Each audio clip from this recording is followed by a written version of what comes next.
Hello, bienvenue dans cette vidéo. On va voir comment utiliser les cloud GPU pour Krita. Krita, c'est un logiciel open source concurrent de chez Photoshop où on va pouvoir faire de la génération d'images, comme vous voyez à l'écran, directement en faisant appel à de l'IA générative. Et donc là, pouvoir augmenter des documents, ici en gardant le même style.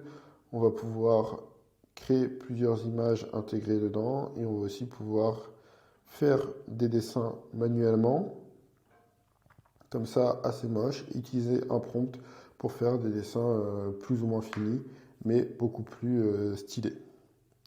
Donc là, il a fait ses petits dessins avec ses trois chouettes. Il va rajouter un prompt, une famille de chouettes assises sur un arbre. Et donc là, Krita va lui permettre d'avoir trois chouettes sur une image qu'il pourra retoucher ensuite via ce logiciel qui ressemble à Photoshop. Ok. Donc là, l'objectif, c'est d'utiliser un truc, Krita AI, un projet qui s'appelle Krita AI, euh, qui est la vidéo que je vous ai montrée, c'est la même chaîne que le développeur de cette extension, Akli, et on va voir comment faire tourner les cartes graphiques dans le cloud. J'ai fait une précédente vidéo que je vous mettrai quelque part en haut avec comment installer Krita AI et les modèles en local. Et là, l'objectif, c'est pour les petits ordinateurs qui n'ont pas beaucoup de puissance de calcul, comment ils vont pouvoir louer des cartes graphiques dans le cloud. Donc pour ça, il y a deux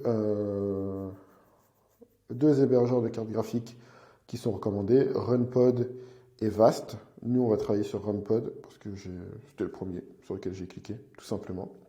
Et du coup, comment ça va se passer? Pour ça, on va travailler avec deux types de cartes graphiques. Donc, c'est des cartes graphiques qui sont louées à l'heure. Il faut se faire un compte. Donc, moi, je me suis déjà fait un compte. Ici, on peut voir mon compte et on peut voir que j'ai déjà crédité mon compte de 10 dollars. L'idée, c'est que vous puissiez payer vos cartes graphiques à l'heure, mais il faut quand même mettre 10 dollars maximum de crédit sur son compte pour pouvoir l'utiliser. Donc, pour créer le compte, je ne vous montre pas, mais c'est assez facile. Une fois que vous avez fait ça, ce que je vous recommande, il y a deux types de serveurs. Il y a les serveurs Secure Cloud et les Community Cloud. Les Secure sont un peu plus chers, mais plus sécurisés, alors que les Community sont un peu moins chers, un peu moins sécurisés. Ça dépend de vos besoins. Et ils sont aussi parfois un peu moins disponibles.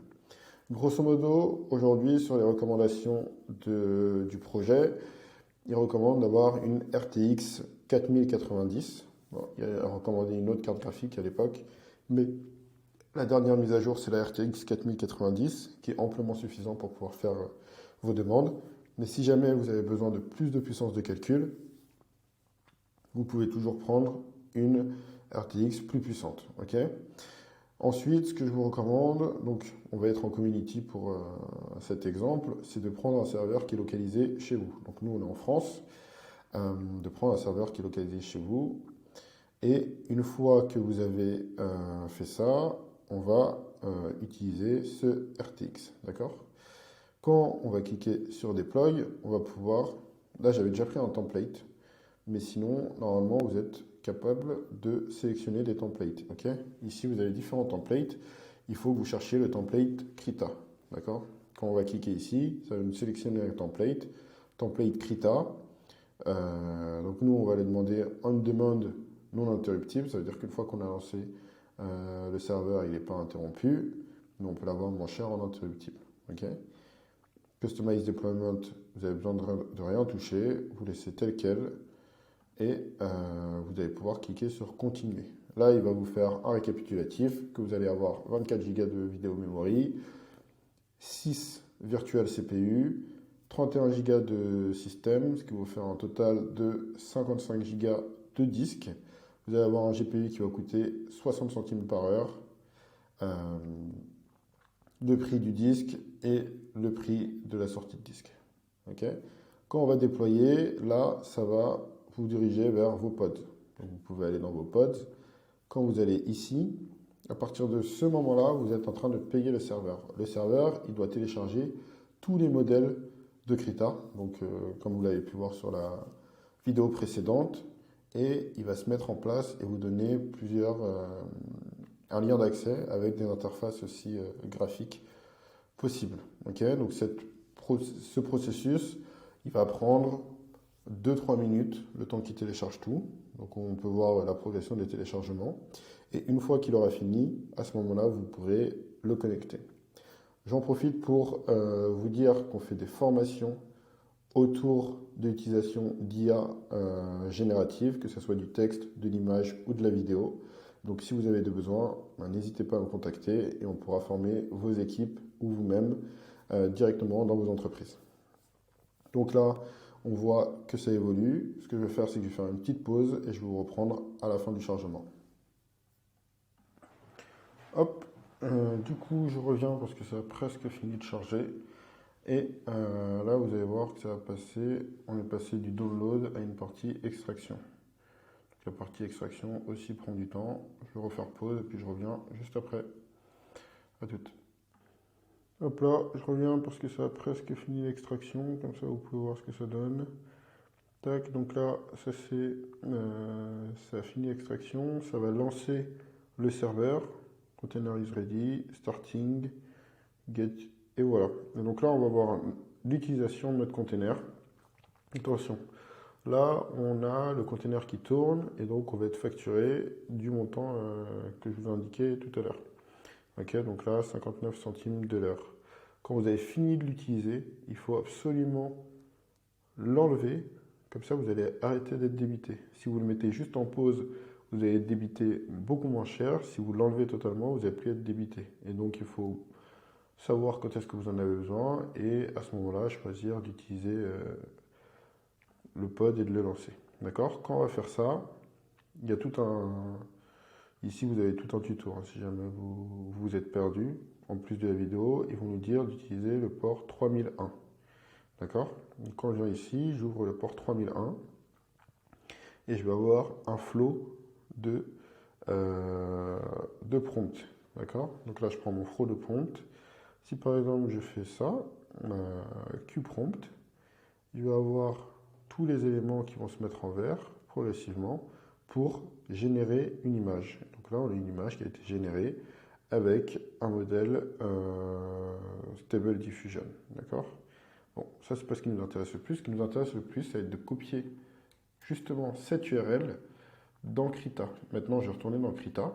Maintenant que j'ai réussi à mettre mon serveur. Et ici, donc si vous n'avez pas installé Krita et l'extension IA, je vous invite à aller voir la vidéo tuto qu'on a faite dessus. Et une fois que j'ai fait ça, je vais pouvoir venir ici, paramètres, connecter un external server, connect, attendre la connexion, et là c'est connecté. Ok? Et donc là, ce que je vais vous montrer, ça va être comment on va essayer de refaire une image comme ça. Donc ça c'est BennyDrop, un artiste IA, Porsche 911, inspiré avec le pattern de Kissaring. Ok? Donc on va le mettre. Il faudra travailler le prompt pour avoir une belle image, mais bon, on va au moins tester. On va mettre ça ici. On va se mettre en cinématique photo XL. Inspired by Kissaring. On va enlever le hat. On va générer. On va voir. Et là, ça arrive assez souvent. En fait, ce qui se passe, c'est que là, si vous essayez de lancer directement et que ça ne marche pas, c'est que vous avez un problème de droit et de permission. Ok? Donc, comment on va résoudre ça? Ici, quand on est sur la doc, on va avoir une issue que vous pouvez venir ici. On peut voir dans les issues closed. On va rechercher No Image Generation for Krita AI. Donc ça, c'est une issue que j'ai faite parce que j'avais justement ce problème-là. Donc on le voit ici. C'était dans le cas de macOS, c'est ce problème-là. Donc là, on va suivre ce truc. Et du coup, dans ce truc, ce qu'ils nous disent, c'est qu'on a un problème de certificat et qu'il va falloir installer ce certificat. Donc, pour ça, on va mettre ça dans le terminal. Encore une fois, on va faire appel au terminal. On va copier ça.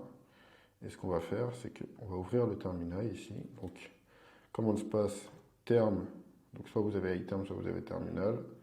Moi, j'utilise iTerm. On va faire cd pour revenir à la racine de notre projet. Une fois qu'on est à la racine, on va faire ls- on va faire un vim.zshrc.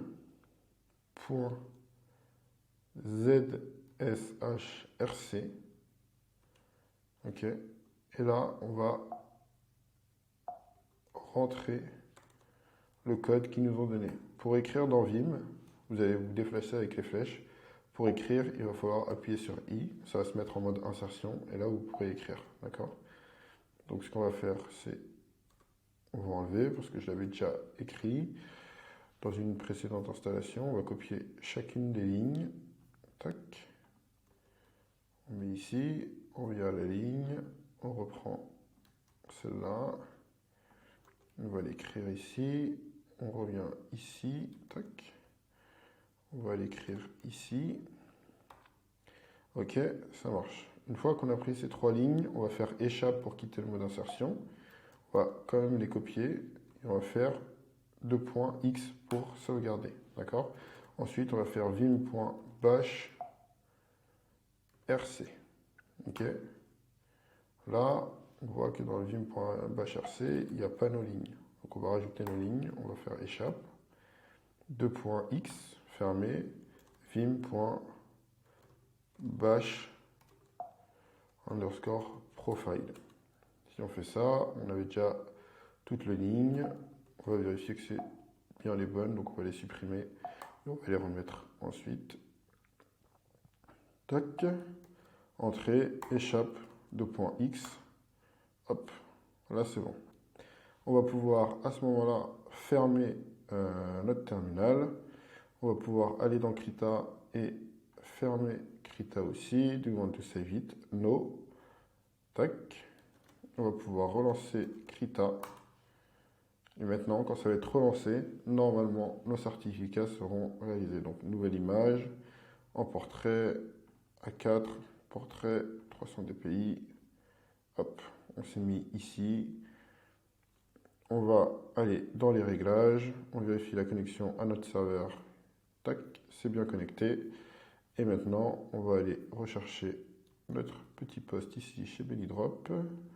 On va le remettre. Tac, on va enlever l'arrobase. On va aller sur la cinématique. On va lancer la génération. Et on va aller vérifier dans notre pod aussi que ça fonctionne. Donc là, on va pouvoir view la queue. Et donc là, on a la queue. Hello, du coup là j'en profite pour faire une petite voix off sur cette partie accélérée. En gros j'ai eu un petit problème à ce moment-là où les certificats n'étaient pas bien mis.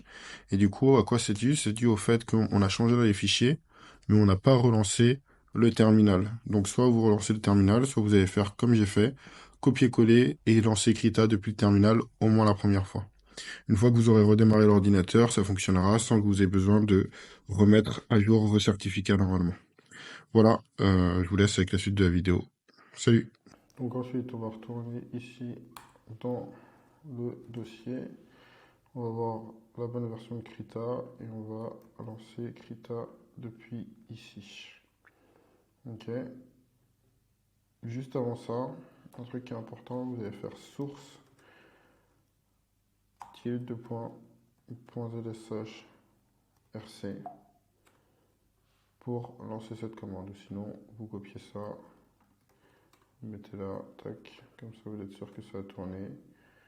Et là, vous allez chercher hop, .krita pour lancer Krita. Ça va se lancer. New image, on remet notre image A4.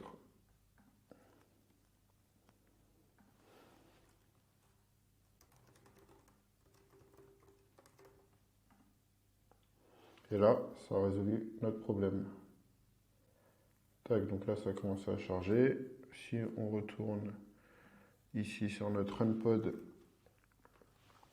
de Toyo, login, mes pods, connect, port 3001, view history, on voit l'historie de tout ce qu'on a envoyé.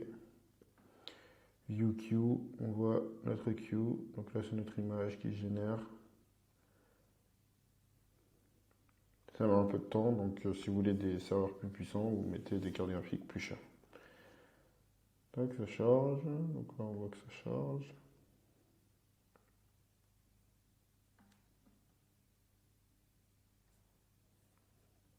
Tac, quelques détails. Et hop, on a une car in the mountain. Si maintenant je reprends du coup mon mini drop, donc c'est pas le prompt qu'il a utilisé, hein. Bien sûr, il faut se former à utiliser des prompts du coup pour Stable Diffusion, qui est le modèle qu'on utilise et que vous allez pouvoir réutiliser ensuite. Voilà, si on appuie plusieurs fois, on va voir plusieurs images qui vont essayer d'être générées en même temps pour avoir plusieurs variations et pouvoir les utiliser derrière dans Krita. Donc vous pouvez prendre des éléments, vous pouvez sélectionner que certains éléments, pas d'autres. Et ça met toujours un peu de temps à charger parce que faut que ça aille dans le cloud, que ça run dans le cloud et que ça revienne. Si jamais vous me prenez des machines plus chères, ben ça chargera beaucoup plus vite. Il faut toujours qu'on vérifie avec les pods que c'est bien activé. Et du coup, là, il nous a fait une Porsche. Il a eu du mal avec les motifs de Kissarine, mais on a une Porsche avec plaque d'immatriculation. Vous n'aimez pas la plaque d'immatriculation, à ce moment-là, vous pouvez le changer. Donc là, on va voir toutes les images qui vont se run en arrière-plan. Après, ce tuto, il est déjà assez long, donc je vais vous laisser dessus. Si jamais vous avez des questions, n'hésitez pas à me les donner en commentaire. Si vous avez des besoins de formation pour vous ou vos équipes, vous pouvez nous contacter directement. On mettra tous les liens qu'il faut en description. Et on peut vous aider à configurer Krita chez vous, vous former à faire des bons prompts pour avoir les images que vous voulez et l'utilisation de Krita pour vos créas. Voilà, donc là on voit une deuxième image avant qu'on se quitte. C'était Alex, salut!